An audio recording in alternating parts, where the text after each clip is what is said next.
12월 11일 금요일 우리 레위기 8장 말씀 우리가 함께 묵상하겠습니다. 여러분 가지신 교재로 14페이지입니다. 이제 하나님께서 모세를 통해 이스라엘에게 명한 율례를 공포하고 지키는 첫 예식으로서 제사장 위임식을 거행합니다. 하나님께서는 아론을 이스라엘의 대제사장으로 임명합니다. 이스라엘의 온 회중을 회막 앞으로 모이라고 한 뒤 아론에게 에봇을 입히고 흉패를 붙여줍니다.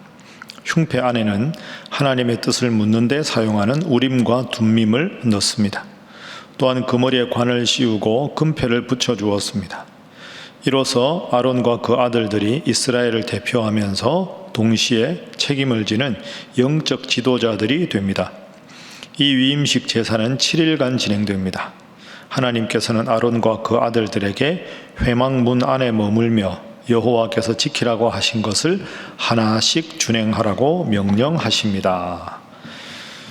여러분 방금 읽으신 대로 이제 8장부터는 제사장에 관한 그런 하나님의 말씀과 지침이 되겠습니다. 그래서 8장에는 제사장의 위임식 규정에 대해서 나오고, 이제 9장에 가면 아론과 그의 자손들이 제사장으로 취임을 하는 그런 장면이 등장합니다. 그래서 오늘 8장 제사장 위임식은 하나님께서 앞부분에 보면 백성들을 다 모이라 이렇게 말씀을 합니다. 그리고는 제사장의 그 복장을 이제 입게 되죠. 거룩할 성자를 써서 성의라고 합니다. 그러니까 성의 착용식을 하고 이제 기름을 다 발라서 거룩하게 하고 위임식 제사를 일주일간 드리라. 이렇게 해서 이제 지금까지는 모세가 모든 지도자였지만 지금부터 제사에 관한 것, 종교적인 것에 대해서는 아론과 그의 자손들이 제사장의 직무를 수행하게 되는 그런 나름 역사적인 내용이 오늘 본문에 기록되어 있습니다. 여러분 구약 시대에는 우리가 이미 알고 있는 대로 모세의 형인 아론 그리고 그 아론의 자손들이 제사장직을 대대로 수행하는 것이 기본 원칙이었습니다. 그래서 혈통적으로 계승된다 하는 것이죠. 그럼 제사장은 이제 하나님이 계시고 백성들이 있는데 하나님께서 지금 백성들에게 원하시는 게 뭡니까? 하나님 앞에 제사를 드릴 때는 거룩하게 드려라 이렇게 말씀하셨고, 일상생활에는 정결하게 살아라. 제사가 예배니까 예배는 거룩하게, 일상은 정결하게. 그럼 예배를 거룩하게 드리기 위해서는 일상생활에 매우 바쁘고 분주한 백성들이 제사의 규례를 하나하나 제대로 숙지하기가 어렵지요. 그러니까 하나님께서는 하나님과 백성들 사이에 하나님이 제일 기뻐하시는 제사를 드릴 때 제사 일을 잘 할 수 있는 전문가인 제사장들을 두어서 이들로 하여금 하나님 원하시는 제사 규정대로 잘 진행되도록 하게 하는 역할이다. 그리고 제사장은 우선적으로는 하나님께서 드릴 만한, 받으실 만한 제사를 드릴 수 있도록 하나님을 위한 존재이면서 동시에 백성들이 하나님 앞에 거룩하게 나가기를 돕는 존재. 그래서 하나님과 백성들 사이에 중재자 역할을 하는 게 제사장. 그 중에서 제일 중요한 인물은 대제사장, 아론이라고 볼 수 있겠죠. 그래서 항상 제사장을 통해서 제사를 드립니다. 그런데 이게 신약에 가면 어떻게 됩니까, 여러분? 신약 시대에 가면 히브리서 말씀에 특히 보면 예수님께서 우리의 대제사장이 되신다. 그래서 이제는 죄인인 우리가 하나님 앞에 거룩하게 나가야 되는데 죄가 있어서 거룩하게 못 나가잖아요. 그럼 이 사이에 대제사장이 누굽니까? 예수님. 그래서 죄인인 우리가 대제사장이신 예수님의 십자가 보혈의 공로로 하나님 앞에 예배의 자리로 나간다. 그래서 대제사장이 예수님이시다. 이렇게 계승이 되죠. 그런 전통을 기억하면서 말씀을 보도록 하겠습니다. 자, 오늘 말씀에도 우리가 계속 확인하는 대로 중요한 반복되는 표현이 나옵니다. 자, 8장의 9절 말씀. 하나님께서 말씀하십니다. 그의 머리에 관을 씌우고 그 관 위 전면에 금패를 붙이니 곧 거룩한 관이라. 제사장의 관, 지난주에 나눠드린 그 제사장의 그 의복 기억나시는지 모르겠습니다. 여호와께서 모세에게 명령하신 것과 같았더라. 여러분, 이 표현이 자주 나온다고 말씀드렸습니다. 여호와께서 모세에게 명령하신 것과 같았더라. 그래야 하나님께 영광을 받으실 거 아닙니까? 그래서 오늘 첫 번째 교훈이자 기도 제목은 오직 하나님께 영광을입니다. 오직 하나님께 영광을. 오직 하나님께 영광을 하는 걸 라틴어로 하면 솔리 데오 글로리아입니다. 제가 그 사역했었던 장로회 신학대학교의 교훈이지요. 솔리 데오 글로리아. 오직 하나님께 영광을. 그러니까 지금 제사에 관한 모든 규례는 오직 하나님께서 모세에게 명령하신 대로 행하였더라. 그럼 여러분, 코로나로 지금 우리가 함께 예배드리지 못하고 함께 새벽기도에 못해도 이 말씀이 있으면 되는 겁니다. 모여서 신앙생활하는 게 중요하지만 그걸 못한다면, 이 말씀의 지침대로 모두가 살아가면 이 말씀 안에서 우리 교회가 하나가 되고 성도가 하나가 되고 목회자와 평신도가 하나가 되는 줄로 믿습니다. 제가 지난 주일날 설교할 때 그런 말씀 드렸죠. 코로나 상황 때문에 목회 프로그램이 변화가 필요하고 하더라도 제일 중요한 건 기도와 말씀에 힘쓰는 것. 그래서 제가 집밥 목회자가 되고 싶다. 하나님께서 그런 마음을 주셨다고 여러분에게 소개했습니다. 여러분도 집밥 성도가 되십시오. 그럼 여러분 집은 어디입니까? 신일교회입니다. 신일교회. 그러니까 신일교회 성도로 우직하게 말씀과 함께 말씀 속으로, 그리고 이 세상의 빛과 소금으로 건강한 신일교회가 되고 행복한 신일 성도가 된다. 여러분, 집밥 성도가 되는 게 중요합니다. 요즘 이 시대는 유목민 시대라 그러죠.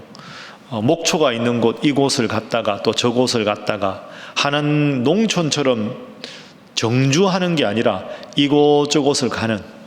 그러니까 교회도 보면 쇼핑하듯이 합니다.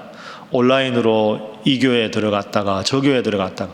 신앙생활도 잘하기 위해서, 자극을 받기 위해서 하는 건 좋은데, 이제 이 시대는 코로나 때문에 위험하다 하는 핑계로 우리의 영적인 모태가 되는, 어머니가 되는 우리 신일교회 성도라는 그 정체성을 잃어버리고 그저 그냥 이런저런 이유로 신앙이 약해지면서 온라인으로 유명하다는 교회, 유명하다는 목사님만 쫓아가면서, 그러면서 내 신앙의 열심이 점점 식어지지는 않은가 깊이 생각하셔야 됩니다. 오직 하나님께서 원하시는 말씀대로 기도하면서 우직하게, 코로나 상황에서도 우리 교회 성도, 코로나가 끝나도 우리 신일교회 성도, 그래서 정말로 하나님께서 거룩하게 세워주신 교회 일원으로 최선을 다하고 충성하는 것, 그것이 우리에게 해야 할 일인 줄로 믿습니다. 평생 대를 이어서 하나님 앞에 충성하고 봉사하는 우리 사랑하는 성도들이 다 되시기를 주님 이름으로 축복합니다. 아멘을 크게 하셔야 되는데, 자, 두 번째 교훈은 이것입니다. 현재는 제사장직이 혈통으로 계승되지 않는다 하는 겁니다. 이건 여러분들이 제가 2년 전에 설교할 때도 말씀드렸으니까 기억만 하십시오. 구약시대에는 말씀드린 대로 아론의 가문들이 레위인으로 특별하게 구별돼서 제사장 직무를 감당했지만, 신약시대에 가면, 그리고 지금 우리 시대는 예수님께서 대제사장이 되시기 때문에 모든 사람이 다 자신의 죄를 지고 예수님의 십자가 공로를 입어서 스스로 나가면 되는 거죠. 굳이 제사장을 통할 필요가 없습니다. 그럼 목사가 뭐 하는 거냐? 목사가 뭐 하는 거냐? 저 같은 목사는 여러분이 하나님 앞에 나가는 걸 도와드리는 역할을 하는 게 목사의 역할입니다. 그러니까 목사는 여러분을 돕는 역할이지 목사를 통해서만 하는 건 아니죠. 그렇다고 영적인 권위를 무시하라는 게 아니라 구약의 제사장과 신약의 지금 시대의 목회자는 좀 다르다 하는 겁니다. 여러분, 신약 성경 시대에 넘어가 보십시오. 베드로, 안드레, 야고보, 요한 이런 쭉 12제자가 있죠.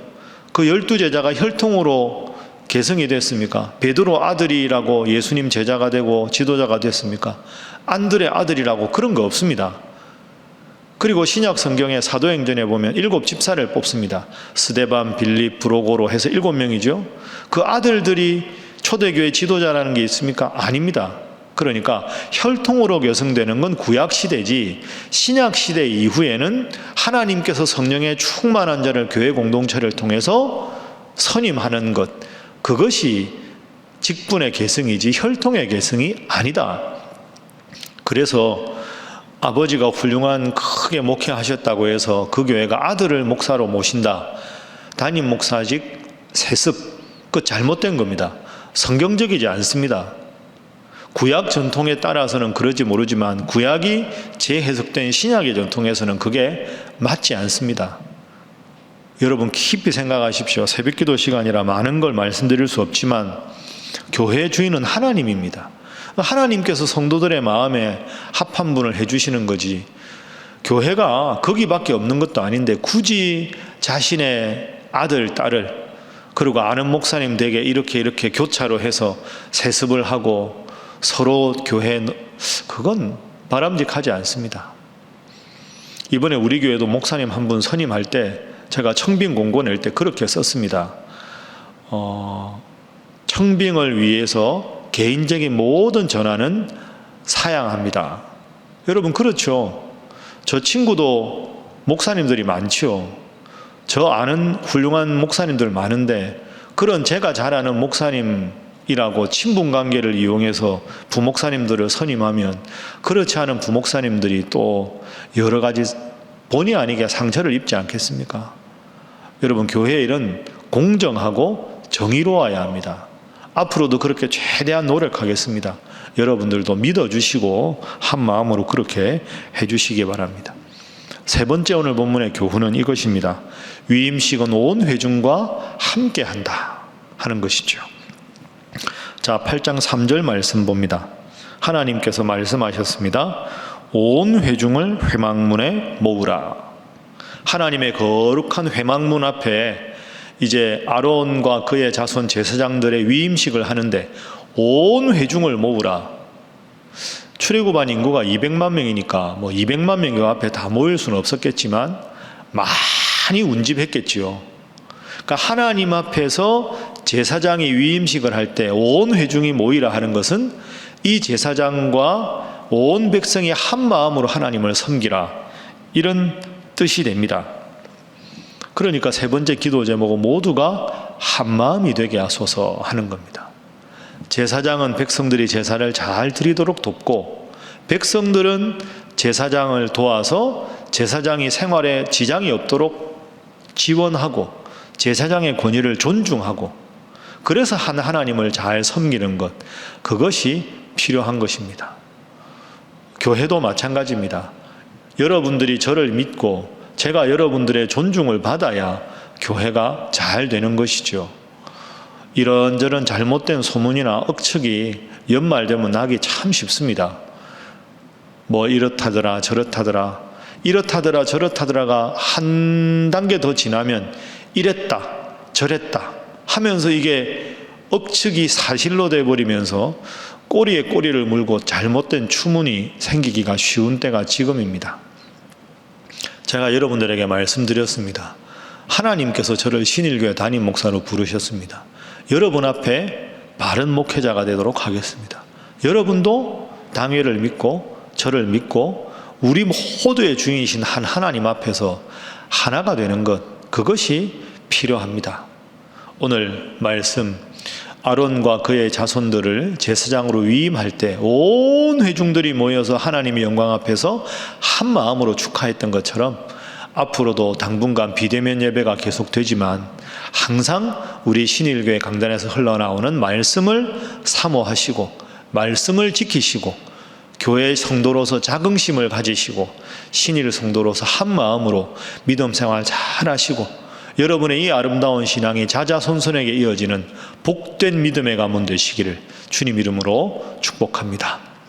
자, 함께 기도하겠습니다. 하나님, 모두가 한 마음으로 하나님의 영광을 보는 교회가 되게 하여 주시고 목회자들이 영적인 권위를 가지고 또한 목회자와 평신도가 한 마음 되어 하나님을 정말 사랑하고 높여드리는 귀한 우리 신일교회 되게 하여 주옵소서.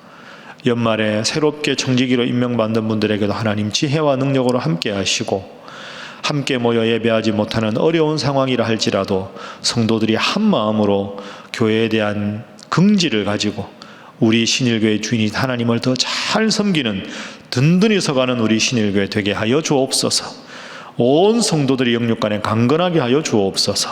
함께 기도하겠습니다. 주여 믿습니다.